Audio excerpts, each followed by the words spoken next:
저는 독일 쾰른에서 살고 있는 닐스라고 합니다. 저는 의료기기 업체를 운영하고 있고 제 사업은 최근 들어 급격한 매출 상승을 이뤄냈는데요. 이러한 제 성공은 부모님이 없는 고아 출신인 제게 기적과도 다름없는 일이었습니다. 밑바닥에서 자란 저는 돈이 없다는 게 얼마나 비참한 일인지 잘 알고 있기에 정말 잠도 안 자면서까지 피나는 노력을 해왔거든요.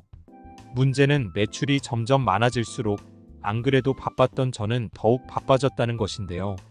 원래도 잠을 4시간 정도 밖에 못 잤지만 일 스트레스와 작업 문제는 그마저의 잠도 설치게 했고 결국 저는 수면제에 의존하게 되었습니다. 날이 갈수록 수면제에 내성이 생긴 저는 복용량을 늘리기 시작했고 곧 수면제를 복용해도 잠을 이루지 못하게 되더군요. 의사는 여기서 수면제를 더 늘리면 반드시 죽는다며 무조건 일을 그만두고 쉬라고 했지만 저는 절대로 일을 그만둘 수 없었습니다. 이건 제 젊음과 생명을 갈아 넣어서 키운 사업이었거든요. 그렇게 저는 점점 죽어갔습니다.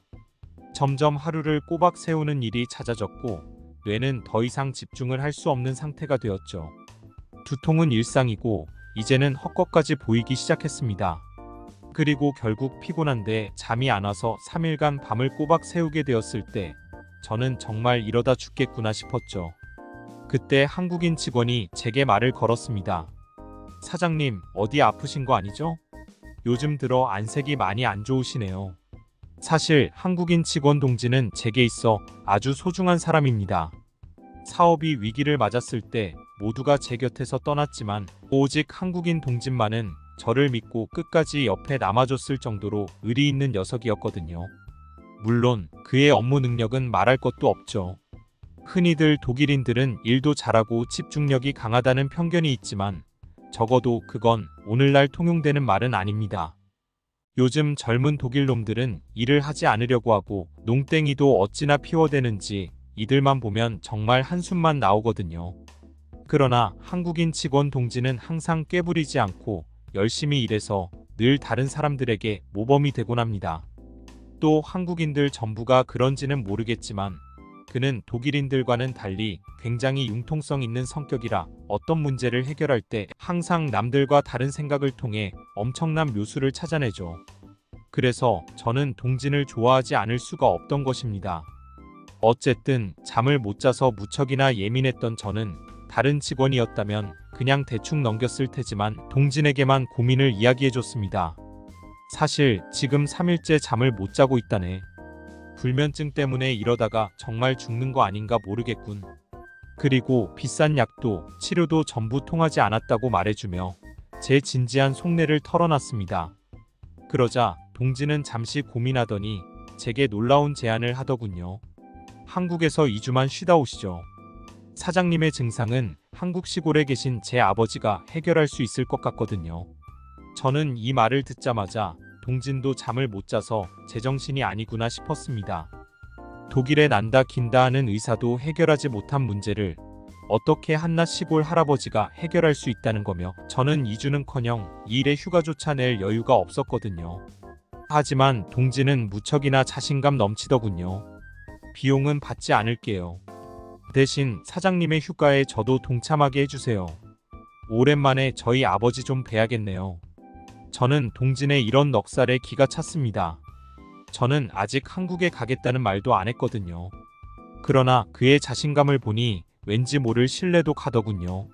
사업가답게 셈에 능통한 저는 여기서 불면증으로 죽느니 차라리 동진에게 희망을 걸어보는 편이 더 이익이 될 거라 판단했고 그렇게 저희는 한국행 비행기에 탑승하게 되었습니다. 저와 동진은 인천공항에 도착해서도 한참을 차를 타고 들어갔는데요.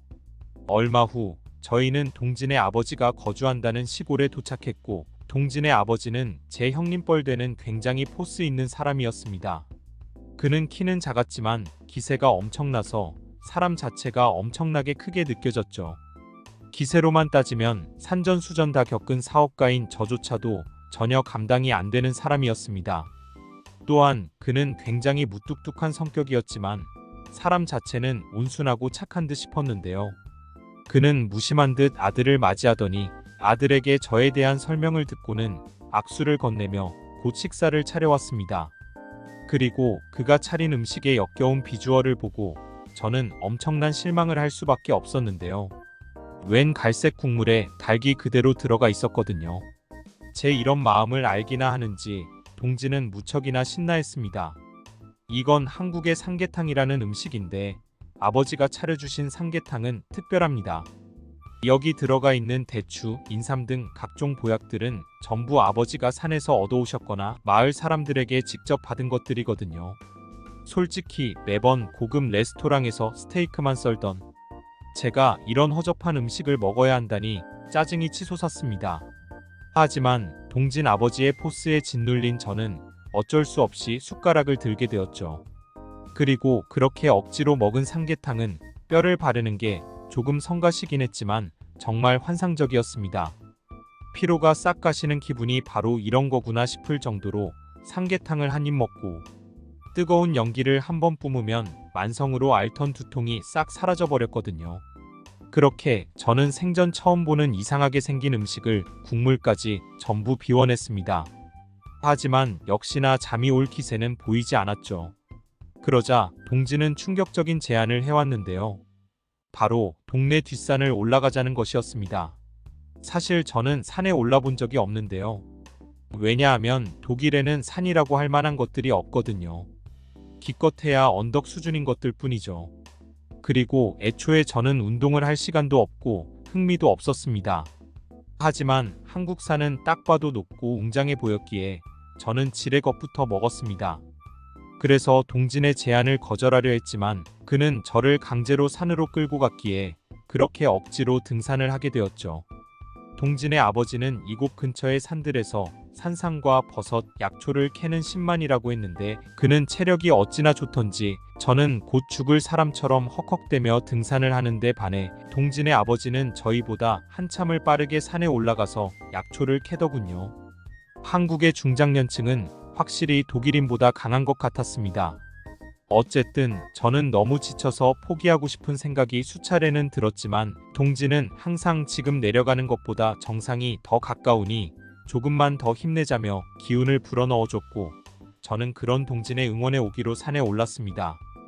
그리고 그렇게 힘들게 도착한 정상에서 한국의 말도 안 되는 정상의 장관을 느낀 저는 그 자리에서 눈물을 흘리고 말았죠. 고아원에 버려졌을 때도 밑바닥에서 시작한 사업이 성공했을 때도 눈물 한 방울 안 흘렸던 저지만 한국 산의 절경에 그만 감동의 눈물을 참지 못했던 것이죠. 동지는 이건 그냥 동네 뒷산일 뿐이라며 한국에는 더 높고 멋진 산들이 많으니 원한다면 데려가 주겠다고 했는데 저는 그의 말을 듣고 정신이 번쩍 들며 눈물이 쏙 들어가더군요. 이것보다 높은 산은 도저히 오를 자신이 없었거든요.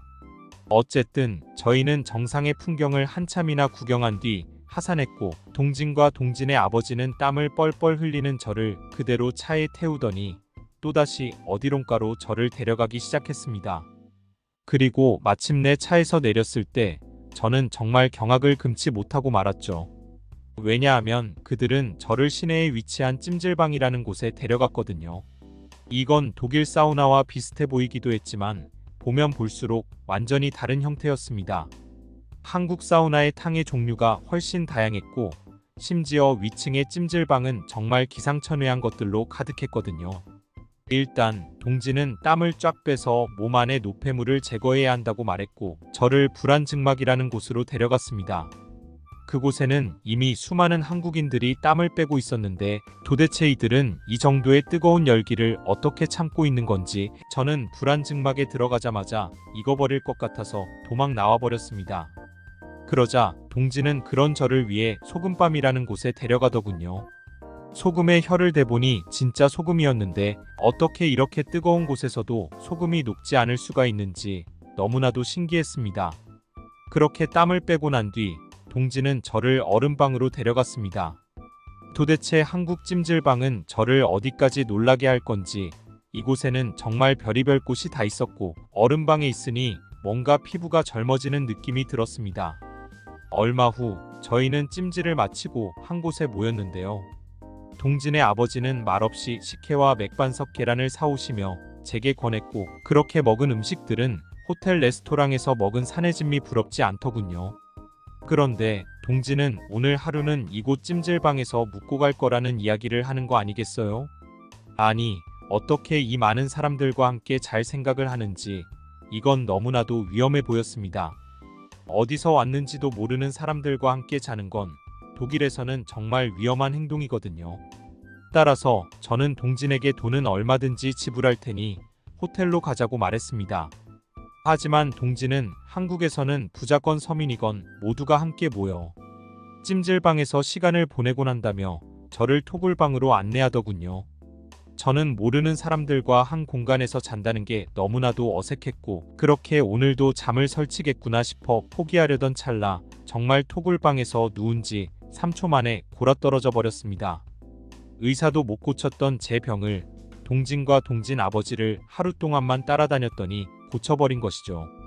다음날 아침 이제 나가야 한다며 깨우는 동진 때문에 억지로 깨어난 저는 차 안에서도 계속 정신을 못 차리다가 결국 동진 아버지의 집에서 3일간 내리자버렸습니다.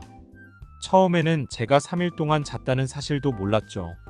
그저 제가 일어나니 동진이 엄청나게 웃어대면서 제가 3일 동안 잠들었다며 제가 코 고는 소리에 온 마을 사람들이 놀랐다며 놀려대서 알았습니다.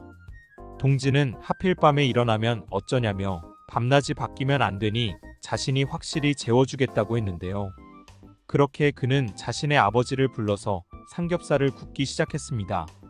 그렇게 삼겹살 막걸리 파티가 시작됐고 저는 음료수 같은 막걸리를 마구잡이로 퍼먹다가 동진의 말대로 취해서 다시 잠들고 말았습니다. 다행히 밤낮은 바뀌지 않았지만 숙취가 엄청나게 심해서 하루를 통으로 날려야 했죠.